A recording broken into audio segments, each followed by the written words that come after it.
अबे ससुरी को, तुम लोगों ने मेरे सारे केले खा डाले हैं। आज तुम्हें नदी में गिरा के ही दम लूंगा। अरे मोदी चाचा, मैं तो अखिलेश की बातों पर आ गया। यही बोल रहा था कि मोदी चाचा तो घोड़े बेचकर सोए रहते हैं, और वैसे भी मोदी चाचा की बस की नहीं है केले खाने की। अबे यार राहुल, ऐसा थोड़ी ना बोला मैंने तो बोला था कि मोदी चाचा बिना लुंगी पहने सोते हैं, वो भी दिन में। मजाक कर रहा हूँ मोदी चाचा।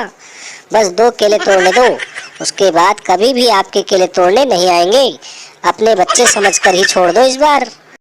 आज तो केला क्या, केले का पेड़ ही नहीं बचेगा।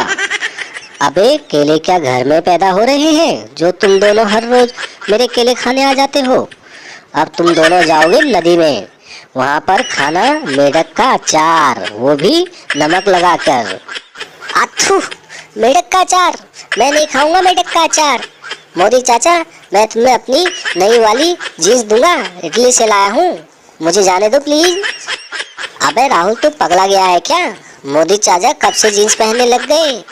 कोई हीरो है क्या मोदी चाचा? अबे देना ही है तो चने दे या फिर अखरोट दे। बहुत कमजोर हो गए हैं मोदी चाचा। चने खाएंगे तो घोड़े जैसी ताकत आ जाएगी।